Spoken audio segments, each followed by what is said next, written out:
All right, hello and welcome to our families who are likely slowly but surely trickling into uh, our virtual chat today. So we'll give about 30 seconds to about a minute, which may feel like an eternity in the world of Zoom and the internet, but just a short while for folks who are in the waiting room to just log on, get set, and prepare to learn a little bit and engage with us today. While we're giving that 30 seconds to a minute, my name is Justin Insco. I'm an associate director in new student and family programs. And for many of you, especially if you are a new first year family or a new transfer family, we've likely met this summer at new student and family orientation. And so if that's you, my guess is you are ready to learn. You've already started digging into what it means to send a student to UNC Chapel Hill. And for those that have upper division students, sophomores through seniors who have been here for a year or more, you might be saying, yeah, no, we've learned a lot the past 1 or so years, but we're still interested in learning more about what our students are engaging in and what they might engage in here in 2022, 2023. I am excited to welcome two fantastic colleagues and friends from our Office of Fraternity and Sorority Life to kick off our summer series of these live virtual chats. I'll let them introduce themselves at greater depth. So before turning it over, I'll just share we have our director, Ion Outterbridge, here from Fraternity Sorority Life, as well as his assistant director, Berengére Phillips. We are sitting at about 50 participants, Ion and Berengére. So I will turn it over to you to introduce yourselves, and then we will jump into some questions. And as we do that, I'll share a few more directions for our attendees who'll continue to drop in. So I'll turn it over to you, Ion. Berengére, I will let you please go first as far as the introduction, then I'll follow you now. All right. Well, thank you, Justin, for that introduction. Hello, everyone. I'm Berengére Phillips, as Justin stated. I am the Assistant Director of Fraternity and Sorority Life. I am currently the Panhellenic Advisor, which is our Panhellenic Council comprises of 11 sororities.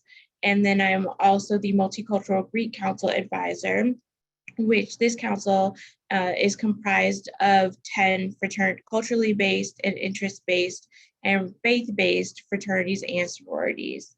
And so my responsibilities include leadership development and oversight of these councils, as well as different initiatives in our office, such as a focus on our new leadership in wellness series, and also any diversity, equity, and inclusion initiatives.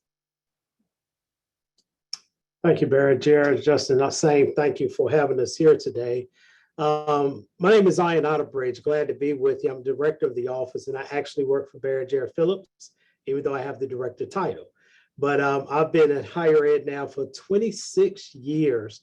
I actually did this as far as the director job at East Carolina University for 6 years and left, came back to Greek life at UNC, and now been in fraternity and sorority life actually for 8 years here at UNC. So definitely glad to be part of the discussion today. I oversee right now MPHC, which are the historically African-American fraternities and sororities, not exclusively African-American. And then my 20 IFC men, the Interfraternity Council, which is the largest males fraternity on campus. So both Berengére and I, we oversee two, but we work with all four of our councils, especially with our executive board. So we're going to be quiet. We're going to entertain your questions today and just do our best to answer them for you. Awesome. Berengére, Ion, thank you for being here. We really appreciate you.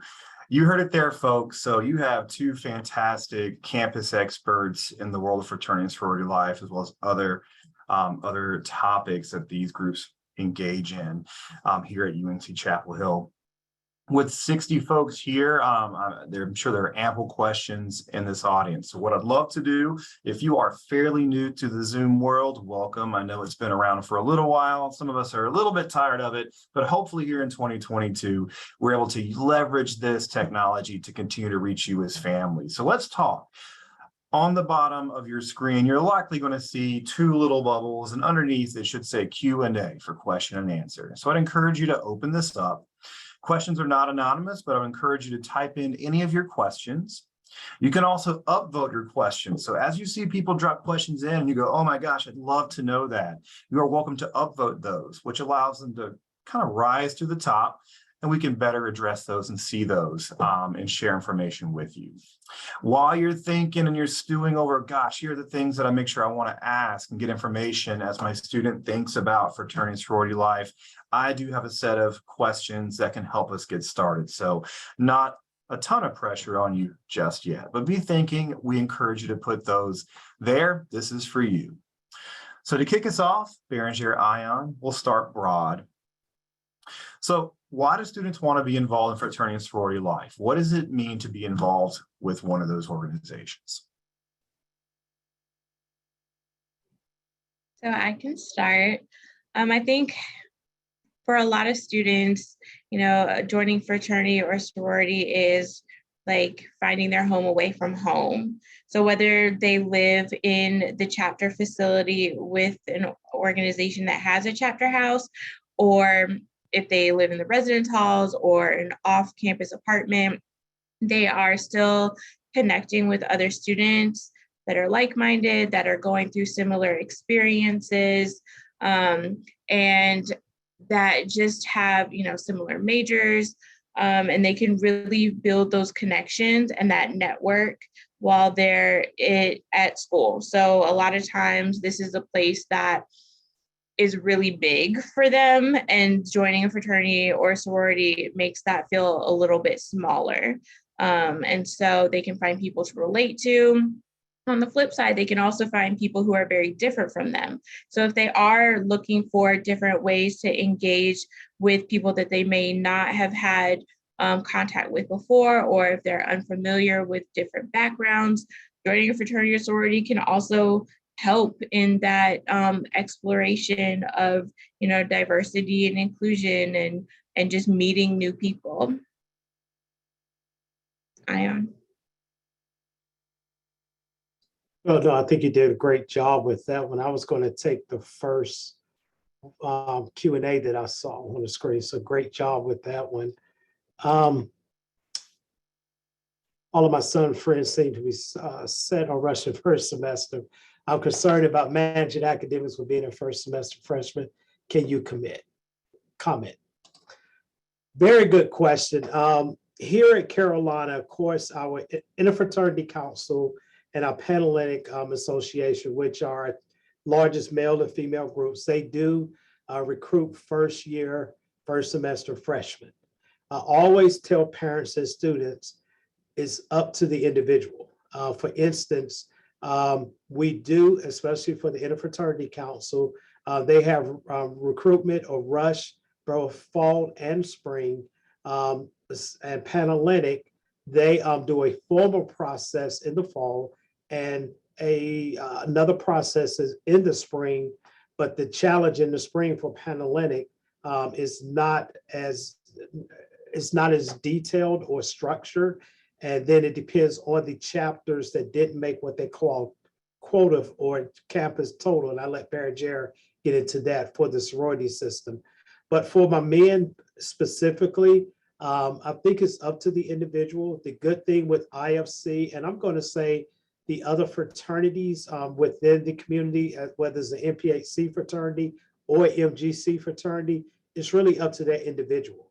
So I would say if you want to get acclimated to the campus community, then you still can wait till your second semester freshman year or your sophomore year to come into these organizations. And we are seeing actually growth in students doing that, waiting until after they complete a semester or even a year before they really come in and want to join one of our fraternities. So hope I answered your question there.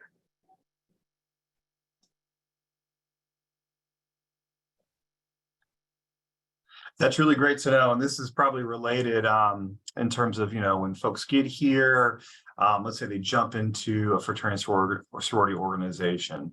And really, this is on my mind often when I think about students in any organization. What are the protocols, policies, or monitoring that may exist to ensure that students don't maybe jeopardize their grades as they manage, the other components of being involved, like in a fraternity sorority organization?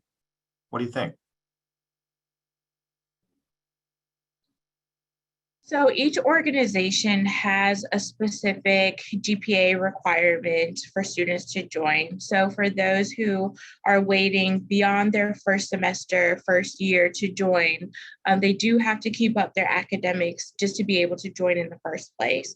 And then once they do join the organization, there's a support network. Most of the organizations have an academic or scholarship chair to keep everyone on track with their academics.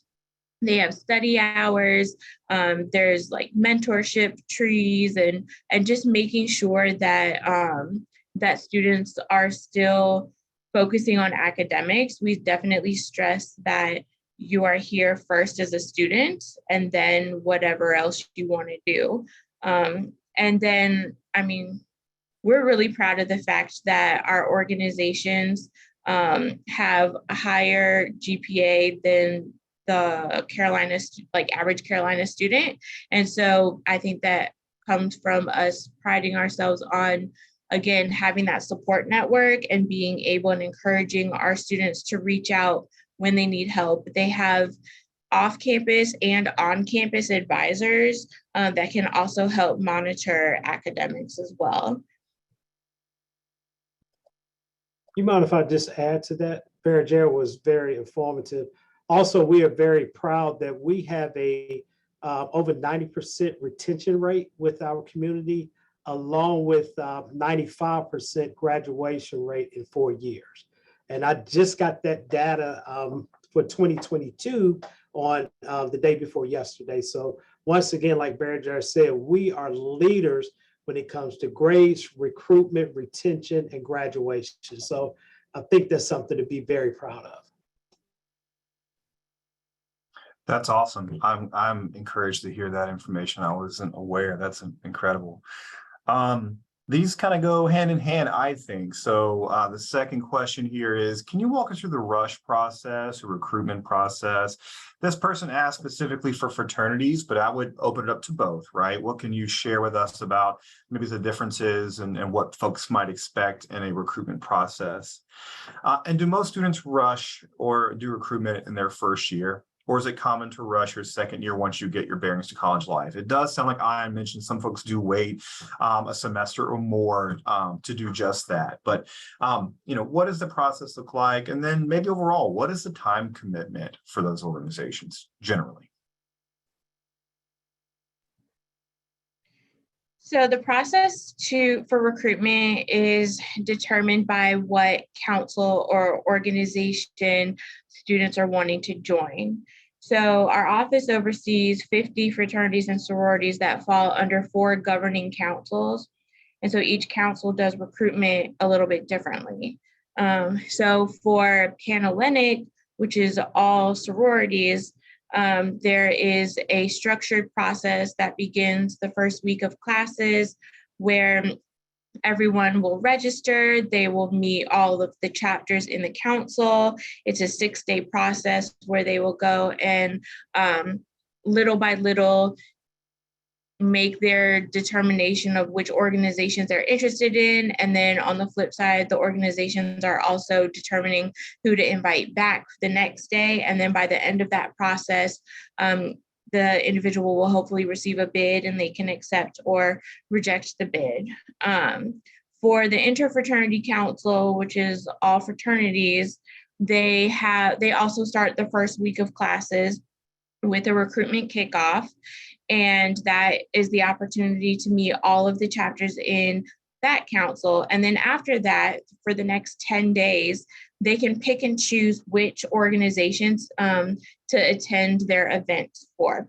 And so, like Ion said, I think we have 20 IFC fraternities, and a person can go to events for all 20 organizations. They can go to events for one organization. It's really up to them. And then by the end of that process, they could receive multiple bids or just one bid, or no bids, but it's up to the individual to select which organization they want to pursue and then go through the new member education process for. For the National Panhellenic Council, which is our historically but not exclusively Black fraternities and sororities, and then for our Multicultural Greek Council, which is our culturally based, faith-based, and interest-based fraternities and sororities, the process is very individualized. There is no council, there's no structured recruitment process for the councils. And so each organization will determine when they want to have intake and accept new members. They will usually, some of them will have a recruitment week or recruitment events. Others will just have an informational meeting or an interest meeting. There's an application process. There's usually an interview process, and then offers of membership are extended. And then just like the other councils, you will go through a new member education process. And then by the end of the semester, you'll be initiated. And so those are what each recruitment process for each council looks like. And like I had mentioned earlier, it's really dependent upon which council the student is interested in joining, and that would determine what recruitment would look like. Oh, and then I'm sorry, the second part of the question was having to do with waiting, correct? Waiting beyond the first semester? Was that part of that question? That was part of it, yes. In addition, what is the general time commitment? Okay, so most of the potential new members who go through the Panhellenic and IFC recruitment processes are first years. There's a small percentage that are sophomores and older. For the Multicultural Greek Council, not all of the organizations accept first semester, first year students. And then for the National Panhellenic Council, you have to have a Carolina GPA. And so for most people, that will be at least their second semester of their first year. But a lot of the MPHC organizations will not accept first year students at all. And then the time commitment. So again, it's kind of individualized by organization. Each organization has a specific time period for their new member education process. So some organizations, you can be initiated within a week. Other organizations the process may last up to 6 or 8 weeks. And so what that looks like is weekly educational meetings to learn about the fraternity or sorority on a collegiate level and on a national or international level. It could be potentially meeting or talking to and connecting with alumni. And then by the end of the semester, you would be initiated. So no process will go beyond one semester for recruitment, starting with recruitment and ending with initiation. Now, once you are a member, the time commitment can also vary because if you are on a leadership executive board, if you hold a leadership position, that would obviously be a lot more work than being a general member. So there would be a higher time commitment there. Sorry, that was a lot. Clearly, it sounds like depending on the type of organization, there's differences in how recruitment happens, time commitments, links to initiation. So certainly a lot for folks and students to think through. From another side of the things families and students think about is finances and money matters. And we get a lot of questions in general from our office, but the next two kind of go hand in hand. So in general, expectations, what's the average cost to be in an organization? And then secondly, if y'all can see this, Gail asked, do these dues include a meal plan? Is that required, et cetera? Sure, and I was prepared for this, so I actually went back to our presentation and I printed out a cheat sheet for this question. And I'm gonna start with the two organizations, our largest female and male organization, fraternities and sororities that are housed on campus. That are housed, that have off-campus housing, sorry.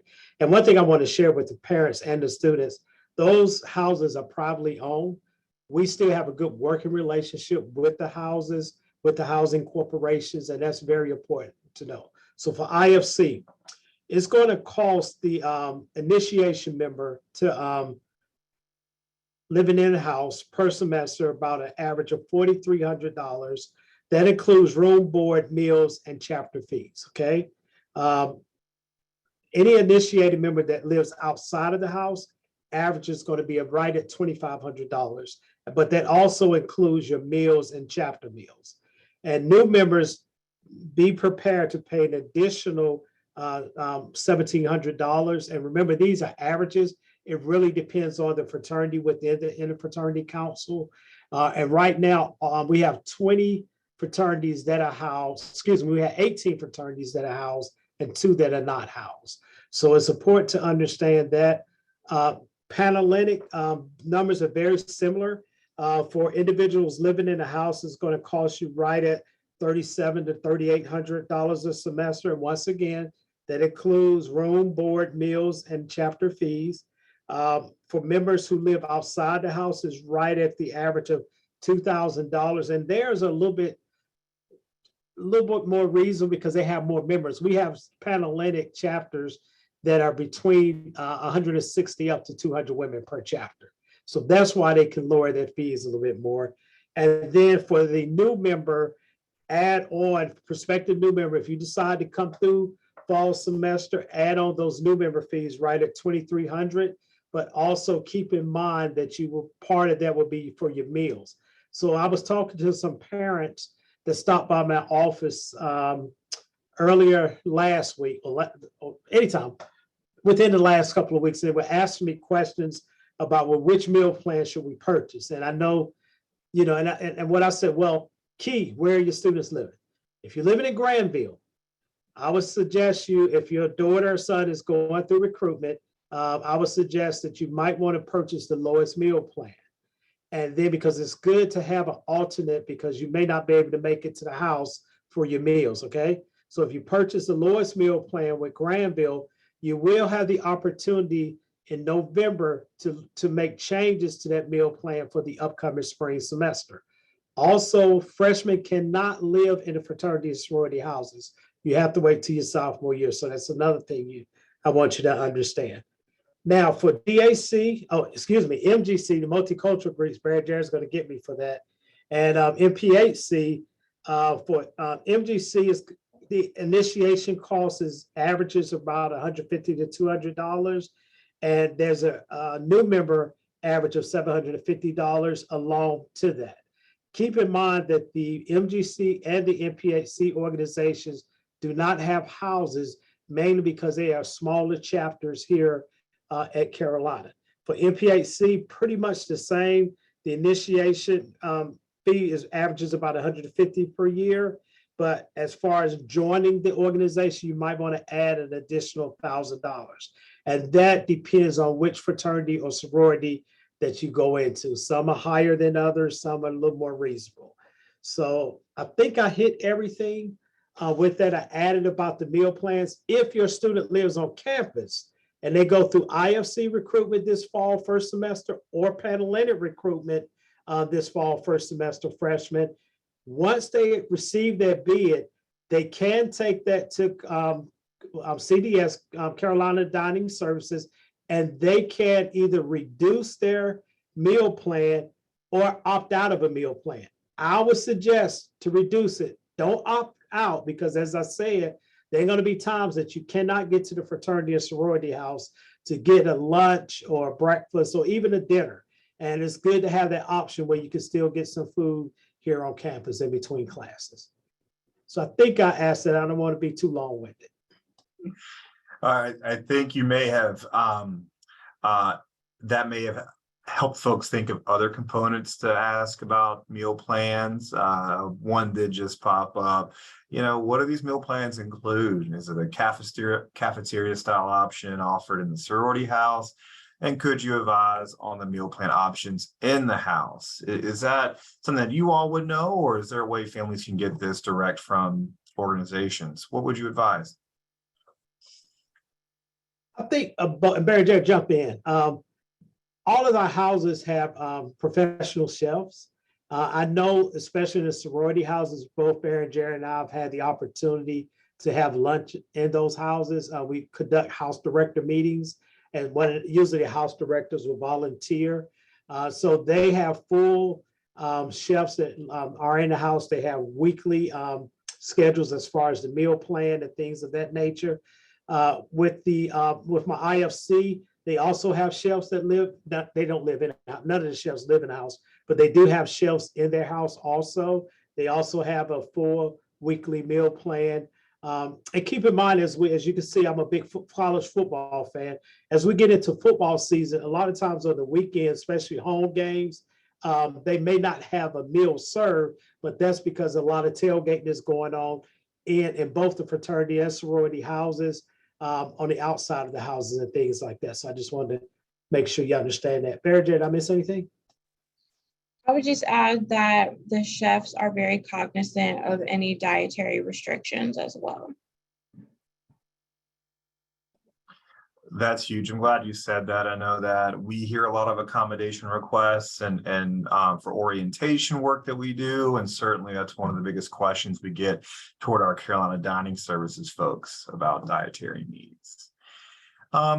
Let's shift gears a little bit. I see these questions might be a little bit related, so I'll share them kind of in combo. Hazing.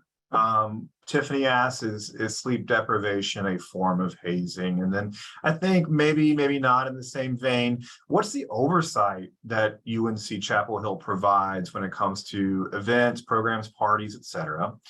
And are all fraternity houses on campus owned privately by the fraternal organization? So the short answer is yes, sleep deprivation is considered a form of hazing. I don't know how in depth you all would like me to get on that, but that is the short answer. And then in terms of oversight, so our office hosts risk management training for our organizations every semester. And because we want to make sure that specifically our chapter leadership, they are prepared to mitigate risk at any event, not just social events, but any on and off campus events. And so we host this training to make sure that they have the tools necessary to be able to do that. And with that training, we talk about bystander intervention. We talk about the laws around alcohol and underage drinking and serving. We talk about, we touch on hazing. We talk about safety in terms of fire safety. There are fire safety checks conducted by the fire marshal and his team, the fire marshal and the fire department, not UNC, the Chapel Hill Fire Department. So we work in tandem with them to inspect the houses every semester. And let's see, they are owned, yes, each fraternity and sorority house is privately owned by the organization or alumni. And just to add to that, Berengére, I mean, she hit everything. We do have our organizations. We have a event registration form, not a form, a process that goes through our Heal Life page. So where now we don't get involved as far as showing up at parties, things of that nature. We put the responsibility, like Berengére says, with their risk management training, that the responsibility lies on the particular chapters. So myself, I'm not going to be jumping out of the bush and say, got you. That's not my job. That's not my staff job. But we work very closely, like Berengére said, with Chapel Hill Fire Department. We also have a very good working relationship with Chapel Hill PD, Police Department, along with UNC Police Department. So if we have to intervene when situations happen, then we can work with them in that process. And the students have gotten much better, our organization, especially in a fraternity council, because they're they're the ones that really have parties at their houses, of managing those this past year. And we're looking forward to making sure that they do a better this upcoming year. They continue to do that. Our panel lending association, the majority of their events are done at third-party vendors, simply because they have a national rule that all of their houses are alcohol-free. So they still have sisterhood events at the houses, philanthropy events, things of that nature. But other than that, majority of their partying is done at third-party vendors, along with MPHC and MGC. They usually do a lot of, especially MPHC, gym jams on campus. And we work with them and work with UNCPD in that instance, and our campus partners to make sure it's a safe environment. Thank you both for sharing that. And related, I think Tiffany here writes, could you please provide details about hazing? I'm sure you might receive a question like that often. So not knowing exactly what Tiffany wants to know, are there some broad strokes you might share with families? Yeah, as a director of the office, if I sit here and say that we do have a zero tolerance for hazing at the university. We do have a zero tolerance for hazing in the state of North Carolina. We do have a zero tolerance for hazing as professionals within fraternity and sorority life. But unfortunately, those things do go on, not just within the fraternity and sorority life community, but other aspects of athletics, clubs, intramurals, and things of that nature. What we do, we have a couple of ways that we immediately jump on hazing. We have an anonymous hazing hotline report that you can, anonymous hazing hotline where you can go and report anonymously any forms of hazing, and immediately it goes to Berengére, myself, and the Office of Student Conduct and other university officials. The key thing is, I would say, when you fill that out, give us as much details that you can about what's going on, so our Office of Student Conduct can follow up and do everything that they can to eliminate and stop any form of hazing. I have to be very transparent with you. Throughout the years, and Berengére might have had some situations like this, I do get calls from parents that are concerned, and it's usually their son is going through a recruitment process. They started the new member process where they learned about the organization and so forth. And they will say to me, well, my son is being hazed. Well, can you let me know which organization? Well, I don't want to make it hard for my son. And the thing is, if you know which organization, you know who's doing this hazing, it's support for Berengére and I know this information, so we can pass this on to the university as far as student conduct. And if needed, especially if it's off campus, Chapel Hill PD, who works in close components with UNC PD. So we need your help as much to combat hazing and to stop it.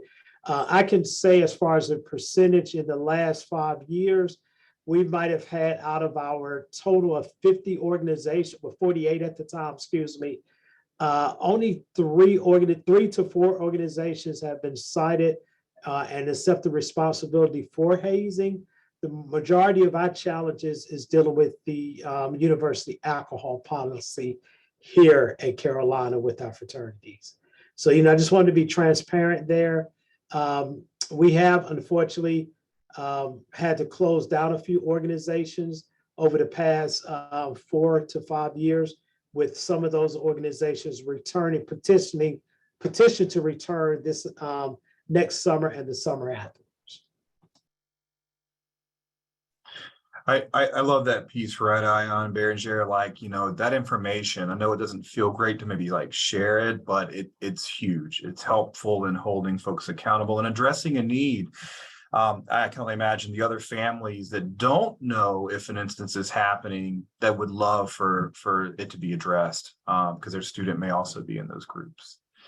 I just wanted to add, with the adjudication piece, our office does not adjudicate hazing allegations.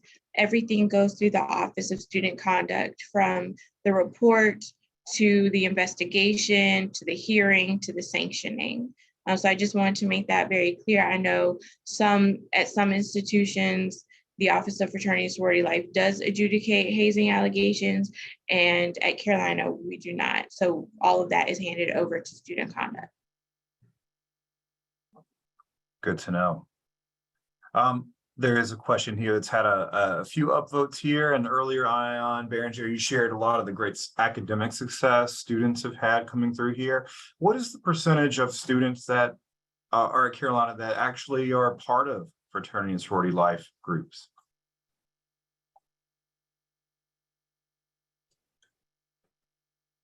Go ahead, Berengére. Now, I was going to say, you have the most updated numbers. Yeah, we are at 17% now of the undergraduate student population. When I came here in 2014, we were at 21%. A lot of the downfall in numbers is COVID, number one. So we're trying to rebound from getting over COVID, even though COVID is still here. But our numbers have dropped because of that. And I think the other things, here at Carolina, we have over 800 plus student organizations. So, everybody is not cut out to be within the fraternity and sorority life community. And we understand that, and we're not upset about that. So as our students are coming in today, Generation Z, they savvy, they know where they want to go, and they are participating in other clubs and organizations other than fraternity sorority life. But a positive, Justin, is that since COVID started, so we got hit with COVID in spring of 2020, we went down to actually 15%. So within 2 years, we actually jumped up 2%. So I'm feeling by the end of 2023 year, we'll probably be back at that 19th percentile. So that's averaging right at 3,400 students in our entire community. Awesome. It's a robust community. Good to know. All right, we have one question here that's been uploaded a couple times, and I know this is on folks' minds that I've talked to and through orientation a little bit is, y'all mentioned the opportunity to connect with people, really quickly find one's community and one's people at the university is a benefit to joining a fraternity and sorority organization or a lot of other student leadership groups. But in particular, what does the networking look like, or are there affiliations that organizations may have with particular career fields, professional organizations, etc.? What comes to mind?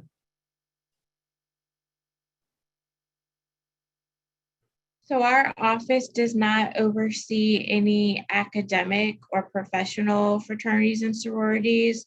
However, within our organizations, you'll find people of all different majors. And so it's really easy to find a smaller network with people who share the same major or who may be studying similar things.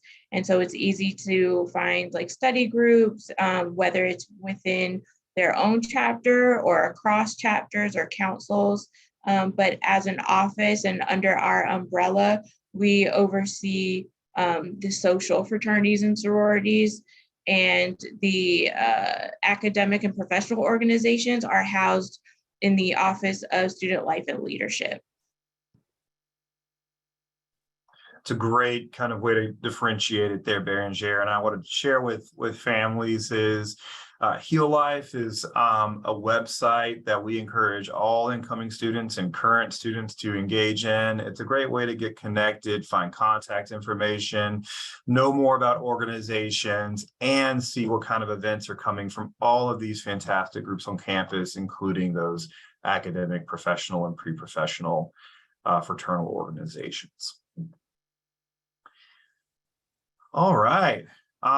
With keeping over 60 attendees in today's session, we are through our bout of questions. I would encourage folks, if there are any that are still lingering, this is a great time to ask them and hear it straight from the experts.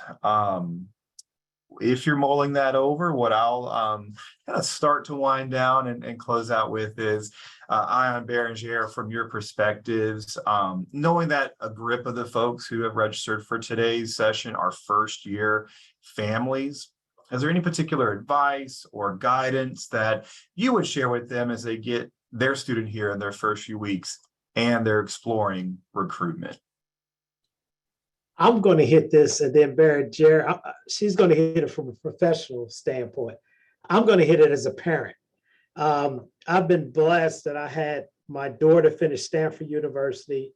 My middle son finished UNC Charlotte last summer.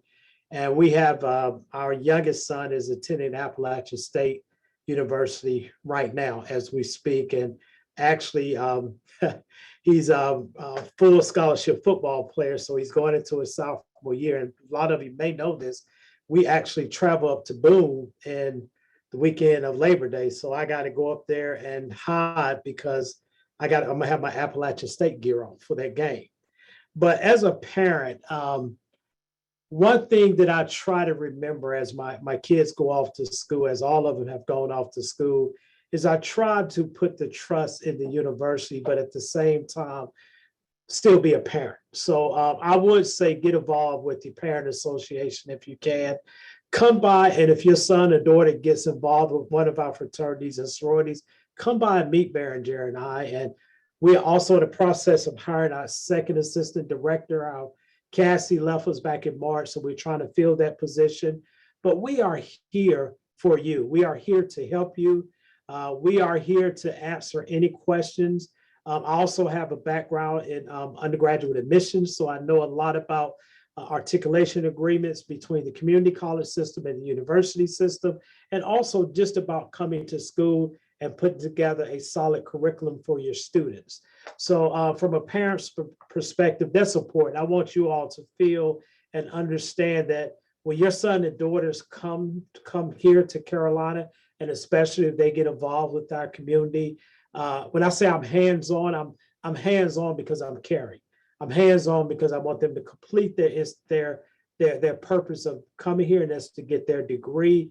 And I'm also hands-on because I realize that they don't listen to us parents, but they do listen to others that are within the field, like a Justin, like myself, or like a Berengére.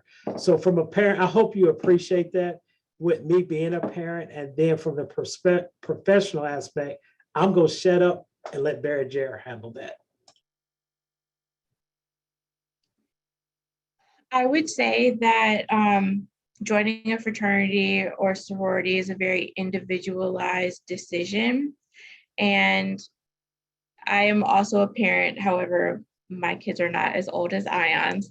But, if my daughter ever, so I am in a sorority, and if my daughter ever wanted to join a sorority, I would let that be her decision, and I would not try to influence her in joining my sorority. And so just being supportive, if you yourself as a parent or a family member is or are fraternity or sorority affiliated, allowing your student to go through the process and create their own decisions and their own perspectives on what the organizations are like, so that they find the best fit, because chapters at every institution are very different. And so it's just really important that your student builds connections and is able to go through the process unbiased, because eventually they will find where they are supposed to be. So that is all. And also, fraternity and sorority life is not going away. They don't have to join their first year. And so my other piece of recommendation is that if your student is interested in joining, but they're not sure, or they want to get acclimated to the university first, it's okay. Like, we're still going to be here, and fraternity and sorority life can be an option at any point in the student's collegiate journey, not just the first year. I love that, right? That idea of, like, you don't have to literally rush into it, right? You can take your time and really think through, what is my journey at UNC Chapel Hill, or what will my student have time to do here? We did have a few other questions pop up. I hope you didn't mind. I dropped a few links to things that would answer those questions for folks.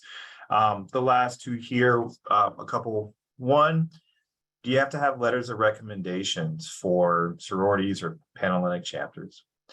And then separate question, because I used to work in housing, and when folks wanted to study abroad, they could drop their contracts and easily study abroad without worrying about, paying for housing of an off-campus apartment. What does that look like for dues for these organizations? I can take the recommendation letter part. So recommendation letters for Panhellenic specifically are optional. Each chapter has a different process for accepting those recommendation letters if the family so chooses to send them. And it is up to the national organization to follow that process. So if you have a recommendation letter that your student wants to send in, just make sure that it's following that organization's process. We as an office do not accept recommendation letters, and Panhellenic Executive Board does not accept recommendation letters on behalf of the student. So it will need to go through the correct process and reach the chapter it's usually an electronic format. And the second question that you asked, Justin, I know at Carolina, we have a very strong study abroad program. And if students decide to partake in the study abroad program and they're part of the a fraternity or sorority, they really need to work with that organization as far as the dues process, because our office, we do not oversee the dues process for their organization. So that's the first most important thing. I will say, as far as their grades, a lot of those men or women are still left on the rosters, and because they still may receive minutes from meetings, they still might be paying dues, even though they're studying abroad and so forth. So if that's the case, there is a Greek membership fee, fraternity sorority like membership fee of $12.50 a semester that is still going to be implemented to your students' bill as far as their bill for the university. So I want you to make sure you understand that and so forth. But yeah, that's really up to the individual fraternity and sorority. The good thing is when they are studying abroad, even though they're on the roster, their grades will still not be computed for that semester simply because it's already within the system of the registrar that they are studying abroad. So we see that when we do our grade report twice a year, that some of our students do study abroad. The other thing, Carolina now has a program, and Berengére, just to help me with this, that freshmen can actually study abroad before coming to the university, the first semester of their freshman year. We've had a few students, specifically Panhellenic, that have reached out to still want to go through recruitment. And our office stance to that is that if they're actually studying abroad their first semester of their freshman year, then they will have to wait till they actually are on campus before they can go through the recruitment process for Panhellenic. So I just wanted to put that out there for you. If you might have some of your students, especially young ladies that are interested in the Panhellenic process, that if they're studying abroad their first semester of their freshman year, they're going to have to wait till they come on campus to actually go through their process. And that's for all the organizations. That's Did I miss correct. anything?